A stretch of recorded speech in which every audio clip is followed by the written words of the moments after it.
বলছেন যে ব্যক্তি আল্লাহ রসুলের ইতাআত করলো সে আল্লাহর ইতাআত করলো। তাহলে আল্লাহর রসুলের ইতাআত কেমন? বিশ্বনবী বলছেন তোমরা নখগুলিকে কেটে কেটে ফেলে দেবে, তোমরা বগলের চুলগুলোকে তোমরা ছিঁড়ে ছিঁড়ে ফেলে দেবে, তোমরা উজু করবে তখন গাড়গাড়া করবে, তোমরা দাড়িগুলোকে বাড়াবে, মুছগুলিকে তোমরা ছোট ছোট করে দেবে, যৌনাঙ্গের চুলগুলিকে তোমরা 40 দিনের আগে পরিষ্কার করে নেবে। পুরুষেরা রে, এইগুলি হলো সুন্নাত। তাহলে আপনি যদি এইগুলি না করেন তাহলে আপনি রাসূলের উম্মত কেমন করে হবেন?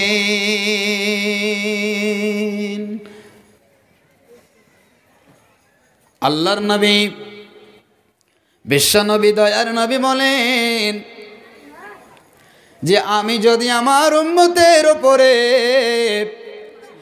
মিসওয়াক করাটাকে যদি আমি ভারী মনে না করতাম তাহলে ফরজ করে দিতাম।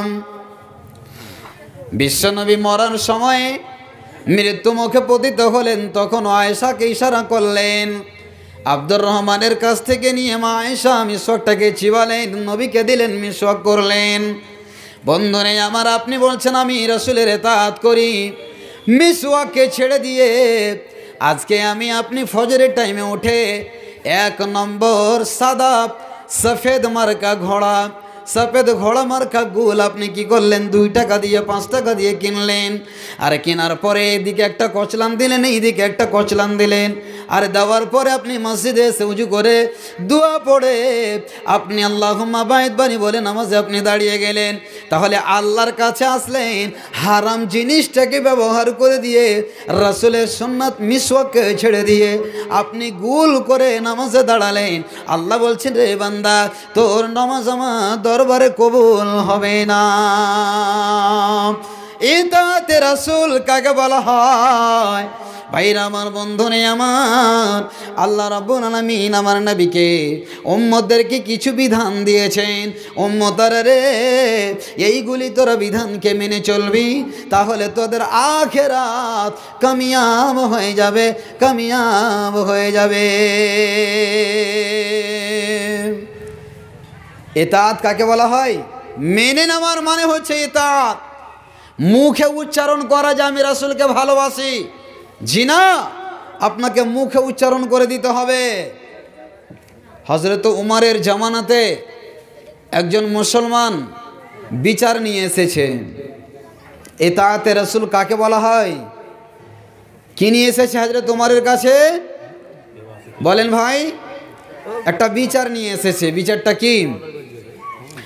একজন ইহুদির সাথে মুসলমানের একটা জমি নিয়ে ঝগড়া শুরু হয়েছে। বিশ্বনবীর কাছে বিচার নিয়ে আসলো। আল্লাহর নবী ফয়সালা দিয়ে দিলেন, অরিজিনাল জমিনটা হলো ইহুদির।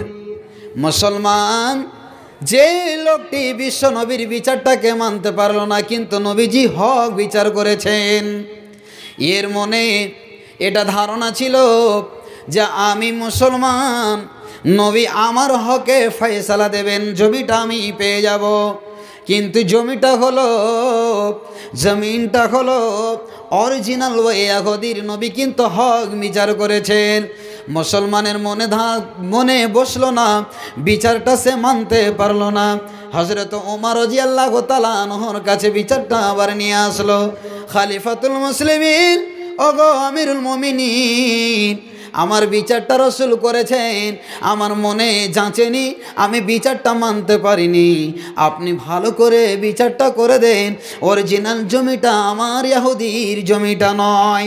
হযরত ওমর বললেন, ও আল্লাহর বান্দা, তুমি এখানে দাঁড়াও, ও ইহুদি তুমি এখানে দাঁড়াও। বিশ্ব নবীর সাহাবী খলিফাতুল মুসলিমিন আমিরুল মুমিনিন ঘরের ভিতরে গেলেন, আর যাওয়ার পরে লঙ্গা তরবারি, খোলা তলোয়ার নিয়ে আসলেন। নিয়ে আসার পরে ওই মুসলমানকে এক কোপে তার গলাকে দ্বিখণ্ডিত করে দিলেন। বলুন সুবহানাল্লাহ। এমনভাবে তালোয়ার মারলেন, বললেন তোমার বিচার হয়ে গেল। এত বড় তোর কলিজা যে বিশ্ব নবী যে বিচারটা করে দিয়েছে, তুই নবীর বিচারটা মানতে পারিসনি। তুই নবীর বিচারকে যখন মানিসনি তো আল্লাহকে মানিসনি। তুই 1 নম্বর অরিজিনাল মুসলমান লস। তুই হলি 1 নম্বরের মুনাফিক। তুই শুধু নামে মুসলমান বলিস, কিন্তু তোর হৃদয় অন্তরটা হলো মুনাফিক। যখনই তাকে কাতাল করে দেওয়া হলো, যখনই মুনাফিককে জবাই করে দেওয়া হলো, চারিদিকে আওয়াজ উড়ে গেল। মুনাফিকেরা হাল্লা উড়িয়ে দিল যে ওমর একটা মুসলমানকে জবাই করে দিয়েছে। যখনই চারিদিকে হাল্লা শুরু হয়ে গেল, আল্লাহ রাব্বুল আলামিন একখানা আয়াত নাজিল করে দিলেন। এ বিশ্বনবী, আল্লাহ রাব্বুল আলামিন আয়াত নাজিল করে দিয়ে হযরত ওমরকে বারি করে দিলেন। ও ওমর, তুমি চিন্তা করিও না, চারিদিকে যে যা পারছে বকতে দাও, বলতে দাও। তুমি একজন মুনাফিককে মার্ডার করেছো, একজন মুনাফিককে তুমি হত্যা করেছো। তোমাকে যে যা বলবে তুমি তাদের দিকে কান দিও না। বন্ধু নেই আমার, তাহলে রাসূলের কথাকে ইমান না মানার কারণে হযরত ওমর রাদিয়াল্লাহু তাআলা আনহু তাকে একেবারে দুনিয়া থেকে শেষ করে দিলেন। ভাইরা আমার, এটা তো ওকে বলা হয় যে রাসূল যা বলেছেন আমাকে আপনাকে মানতে হবে। যদি না মানেন তাহলে হযরত ওমর রাদিয়াল্লাহু তাআলা আনহু ওই মুনাফিক মুসলমানটার সাথে যেরকম ব্যবহার করেছিলেন, ওই রকম ব্যবহার আমার সাথে আপনার সাথে হওয়া দরকার। তাহলে আজকে তো হযরত ওমর নেই যে আমার সাথে আপনার সাথে এরকম ব্যবহার হবে। তো ইতাআতে রাসূল, আল্লাহর রাসূলের কে মানা, আল্লাহর রাসূলের কথাকে প্রাধান্য দেওয়া কেমন? ভাই আমার, যখনই আপনি আমি, যখনই আপনার আমার ভিতরে রাসূলের মহব্বত তৈরি হবে, তখনই আপনি ভাববেন যে আমার আখিরাত কামিয়াব হয়ে গেছে, ইহকাল পরকাল দুটাই আমি সাকসেস হয়ে গেছি, লাভবান হয়ে গেছি। কেননা বন্ধনে আমার বিশ্বনবী সাহাবাদেরকে যখনই কোনো কথা বলতেন সাথে সাথে লব্বাইক সাদাইক ইয়া রাসূলুল্লাহ, কি বলছেন নবী গো? আমরা তৈরি আছি, তাড়াতাড়ি করে বলুন আমরা তৈরি আছি, কি বলছেন বলেন। ভালোবাসা কাকে বলে? আহা হা, বিশ্বনবী দয়ার কাণ্ডারি মতার যুদ্ধে 3 জন সাহাবীকে সেনাপতি বানিয়েছিলেন। কয়জনকে বানিয়েছিলেন বলেন ভাই আমার? 3 জনকে বানিয়েছিলেন। নবী কিন্তু ওই যুদ্ধের ময়দানে যায়নি। তার মধ্যে একজন সাহাবীর নাম, যেই সাহাবীটার নাম আল্লাহ কোরআনে জিকির করেছেন। আল্লাহ রাব্বুল আলামিন বলেছেন, আপনাকে যদি আমি প্রশ্নটা করি কেউ বলতে পারবেন কোন সাহাবীর নাম কিন্তু কোরআনে পাবেন না? একজন সাহাবীর নাম ছাড়া লোকটার নাম বলেন তো, কেউ পারবেন? কি নামটা বলেন? কোরআনের মধ্যে একজন সাহাবীর নাম, ওই সাহাবীটির নাম ছাড়া আর কোনো সাহাবীর নাম কোরআনে নাই। তাহলে যেমন তেমন কি সাহাবী বলেন? যেমন তেমন নাকি? যার নামটা সূরা আহজাবে কোরআনের ভিতরে আল্লাহ নামটা বলেছেন। ভাইরা আমার, বন্ধু নেই আমার, বিশ্বনবী মসজিদে নববীতে এলান করে দিলেন, যাবে কে যায়েদ, যাবে কে যায়েদ বিন হারেস, যাবে কে জাফর বিন আবি তালেব, যাবে কে আব্দুল্লাহ বিন রাওয়াহা। 3 জন সাহাবীর নাম মসজিদে নববীতে নবীজি ঘোষণা দিয়ে দিলেন। আমি 2 জনের কথা বলছি না। মোহাব্বতের রাসূল কাকে বলা হয়? আল্লাহর নবীর 3 জন সাহাবীর কথা নবীজি মুখে উচ্চারণ করে বলে দিলেন। যে লোকটির কথা, যেই সাহাবী রাসূলের কথা আপনাকে আমাকে শুনতে, আপনাকে শোনাতে যায়, বন্ধুরে আমার, যেই সাহাবীটির নাম হলো যায়েদ বিন হারেসা। বন্ধুরে আমার, নবীজি এত প্রাণ প্রিয় সাহাবী, জলিলুল কদর সাহাবী, এত সম্মানিত সাহাবী, যাকে নবীজি মতবান্না বেটা বানিয়ে নিয়েছিলেন। রাসূলের বেটা ছিল না, 4 জনই মেয়ে ছিল। কিন্তু নবীজি তাকে বেটা বানিয়ে নিয়েছিলেন, মুতাবান্না বেটা। যেরকম আমরা আপনারা রিস্তা লাগাই, কি বলি মুলি সাহেব, এটা আমার লাগা বেটা, কেউ বলে এটা আমার কাঠ বেটা, কথাটা বলে কি বলে না? তো নবীর বেটা ছিল না, ছেলে ছিল না। যখন নবীজির সাথে মা খাদিজা রাদিয়াল্লাহু তাআলা আনহার যখন বিয়ে হলো, ওই সময়ে যখন এমন একটা জামানা ছিল, ওই জামানাতে মানুষকে কিনা বেচা করা হতো, বিক্রি করে দেওয়া হতো, কিনে নেওয়া হতো। বন্ধুরে আমার, হজরতে যায়েদ ছোট বাচ্চা মা খালাদের সাথে কোনো জায়গা বেড়াতে যাচ্ছিল। মনে করলেন এটা আপনাদের কোন গ্রাম? লক্ষ্মীপুর গ্রাম থেকে যাবে কোথায়? মনে করে নিন আপনি চলে যাবেন একেবারে দিঘেল ব্যাংক। ওখানে মায়ের সাথে খালার সাথে চলে যাচ্ছে বেড়াতে, মেহমানি করতে। রাস্তার মাঝখানে গুন্ডার দলেরা ওই যায়েদ নামে ছেলেটাকে কোল থেকে, মায়ের কোল থেকে ছিনিয়ে নিল। আর ছিনিয়ে ডাকাতেরা মার্কেটে গিয়ে বিক্রি করে দেয়, বিক্রি করে দিল যায়েদকে। ওই যায়েদকে কিনে নিল কে? হজরতে খাদিজা রাদিয়াল্লাহু তাআলা আনহার ভাস্তা নিয়ে গেল। নিয়ে যাওয়ার পরে ফুফুকে বলছে, ফুফু যান, আপনাকে আমি একটা উপহার দিচ্ছি, আপনার তো কোনো ছেলে পিলে নাই, এই ছেলেটাকে নেন, এই ছেলেটাকে নিয়ে আপনি জীবনযাপন করবেন, দেখভাল আপনার করবে, ছেলের মতো আপনার কাছে থাকবে। এরকম হয় কি না ভাই? যারা বন্ধা, যারা বাঁচা মানুষ, ছেলেপিলা হয় না তো মানুষ কি করে? ছেলেকে পুষতে লাই কি না ভাই? ছেলেকে লাই, মেয়েকে লাই। তো ভাতিজা ফুফুকে ছেলেটাকে এনে দিয়ে দিলেন। যেদিন বিশ্বনবীর সাথে মা খাদিজার বিয়ে আবদ্ধ হলো, যেদিন নবীর সাথে বিয়ে হলো, ভাইয়া রে, ওই যায়েদকে নবীর সেবার জন্য, খিদমতের জন্য মা খাদিজা রাদিয়াল্লাহু তাআলা আনহা কি করলেন? বিশ্বনবীকে দান করে দিলেন। নবী গো, যত টাকা পয়সা ছিল, ঘোড়া ছিল, উট ছিল, বকরি ছিল, সোনা চাঁদি দিনার দিরহাম ছিল গো নবী, আমি সব কিছু আপনার জন্য করে দিলাম, দান করে দিলাম আল্লাহর রাস্তায়। আমার কাছে একটা সুন্দর ছেলে ছিল, যে ছেলেটা আপনাকে আমি দিয়ে দিলাম। আপনাকে কি করবে? পানি এনে দেবে, আপনাকে মিশক দেবে, আপনাকে লুঙ্গিটা এনে দেবে, আপনার সেবা যত্নের জন্য আমি ছেলেটাকে দিয়ে দিলাম। বন্ধুরে আমার, ও মায়ের আমার, বোনের আমার, ভালো করে শুনে নেন, মোহাব্বতের রাসূল কাকে বলা হয়, ইতাআতের রাসূল কাকে বলা হয়?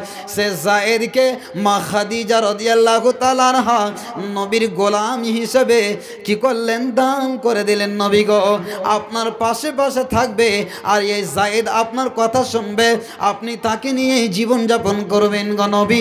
আপনার ছেলে নাই, আপনার বেটা নাই, আপনি একেই ছেলে মনে করে, বেটা মনে করে আপনি জীবনটাকে কাটাবেন। ভাইরা আমার, ওই যায়েদ যখনই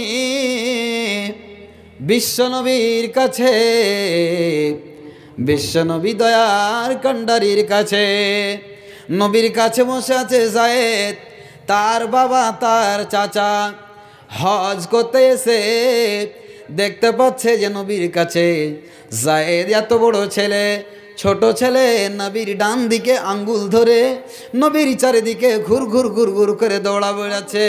ভাইরা আমার, বন্ধুরে আবার, এবার কিন্তু যায়েদের চাচা আর যায়েদের আত্মীয় স্বজনেরা কিন্তু দেখে যায়েদকে চিনে নিয়েছে, এটা নাকি যায়েদ, এটাই তো মনে হয় যায়েদ। এবার যায়েদের চাচা বা গ্রামের লোকেরা গিয়ে যায়েদের মাকে, যায়েদের আব্বাকে বলে দিয়েছে, ও যায়েদের আব্বা, যায়েদের আম্মা, আমরা হজ করতে গিয়ে দেখলাম মোহাম্মদের আশেপাশে চারিদিকে ঘুর ঘুর করে বেড়াচ্ছে যায়েদ। বন্ধুরে আমার এরা আসলে চারিদিকে যেন ঢোল পিটিয়ে দিল। সব সময় মাতা পিতা জায়েদের জন্য কান্না করে যে হায় জায়েদ জায়েদ জায়েদ, কোথায় আমার জায়েদ? মনে হয় যে আর জায়েদ বেঁচে নাই। মোহাব্বতের রসুল কাকে বলা হয়? বন্ধু নেই আমার জায়েদের কাছে এবার কিন্তু তার বাবা চাচা একটা মোটা অঙ্কের টাকা পয়সা নিয়ে বিশ্বনবীর দরবারে চলে এসেছে। নবীর চাচা, আস্তাগফিরুল্লাহ, জায়েদের চাচা এবং জায়েদের বাবা মোটা অঙ্কের টাকা নিয়ে এসে বলছে, মোহাম্মদ আপনি তো খুব ভালো মানুষ, আপনি সাদেকুল আমিন, আপনি সত্যবাদী, আপনি আমানতদার মানুষ। আল্লাহ রসুল বলছেন তোমরা কি বলছো বলো, তোমাদের মনের কামনা বাসনা বলো, কি বলতে এসেছো বলো। এবার বলছে মোহাম্মদ, ও আব্দুল্লাহর বেটা, আমিনার বেটা মোহাম্মদ, আমরা শুনেছি তুমি মক্কার মাটিতে খুব একজন ভালো মানুষ। আমরা আপনার কাছে এই জন্য এসেছি যে এই যে ছেলেটা আপনার ডানে বামে চারিদিকে ঘোরাফেরা করছে, এটা হলো আমাদের ছেলে। জায়েদের আব্বা বলছে, মোহাম্মদ এটা আমার সন্তান, এটাই আমার উরুসজাত সন্তান। বিশ্বনবী জনাবে মোহাম্মদ রাসূলুল্লাহ মোহাব্বতের সাথে বলুন সাল্লাল্লাহু আলাইহি ওয়াসাল্লাম। বিশ্বনবী বলছেন, জায়েদ তুমি দেখো, তুমি দেখো ওটা তোমার বাবা, তুমি দেখো ভালো করে ওটা তোমার চাচা নাকি। জায়েদ একবার চাচার দিকে দেখছে। ছোট্ট ছেলে জায়েদ বাল্যকালে নবীর কাছে এসে পৌঁছেছে। জায়েদ কিন্তু একবার চাচার চেহারায় দেখে, একবার কিন্তু বাবার চেহারার দিকে দেখে। বিশ্বনবী বলে, জায়েদ রে ভালো করে তুই দেখে নে, আমি তোকে বাধাও দিতে পারবো না। জায়েদের আব্বাকে বিশ্বনবী বলছে, ও জায়েদের আব্বা তুমি কি জন্য আমার কাছে এসেছো? বলছে, মোহাম্মদ যত টাকা সোনা চাঁদি লাগে আমরা আপনাকে দিয়ে দেব, আর এর বিনিময়ে জায়েদকে আমরা বাড়ি নিয়ে যাব, এটা আমার সুসন্তান। বিশ্বনবী বলছেন, জায়েদের আব্বা আমাকে লোভ দেখাতে হবে না, লালচ দিতে হবে না, আমি সেই রকম মানুষ না, তোমরা ভালো করে জানো। আমাকে একটা ফোঁটা চারা না দিতে হবে না, তোমরা যাও যাও, যদি জায়েদ তোমাদের সাথে যেতে চায় তাহলে তোমরা নিয়ে চলে যাও, আমার পক্ষ থেকে কোনো বাধা নেই। বিশ্বনবী বলছেন, জায়েদ জায়েদ রে তোমাকে আমি বাধা দেব না, তোমার ইচ্ছা হলে চলে যাও, আর তোমার ইচ্ছা হলে আমার কাছে থাকো। জায়েদ এবার কি করছেন?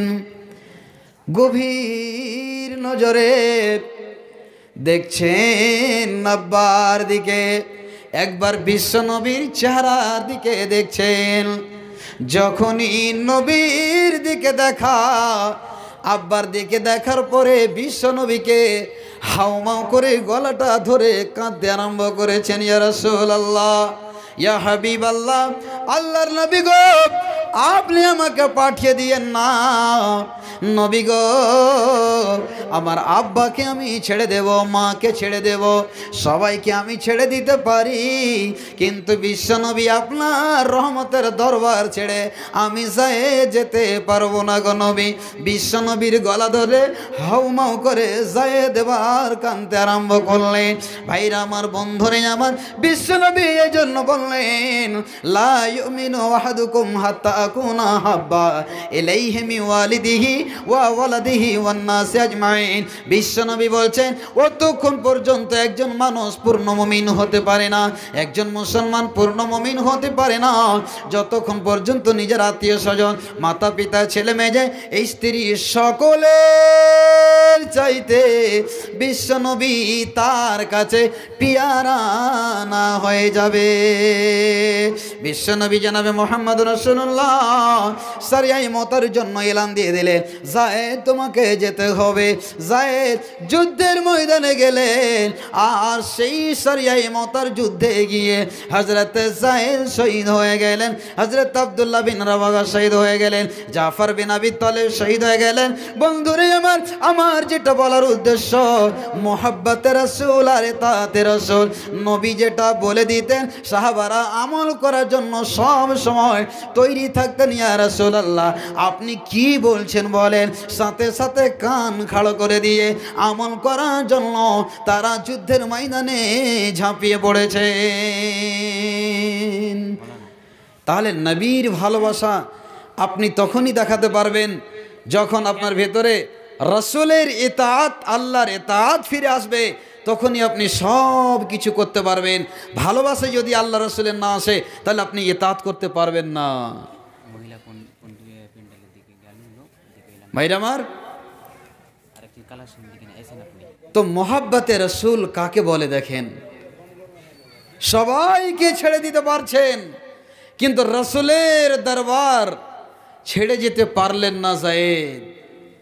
ভাইরা আমার, আমি আপনি মুখে বলি মোহাব্বতে রাসূল, মিলাদুন নবী যখন আসলো দেখলেন হাজার হাজার লক্ষ লক্ষ টাকা খরচ করে দিল নবীর জন্মদিবস পালন করার জন্য।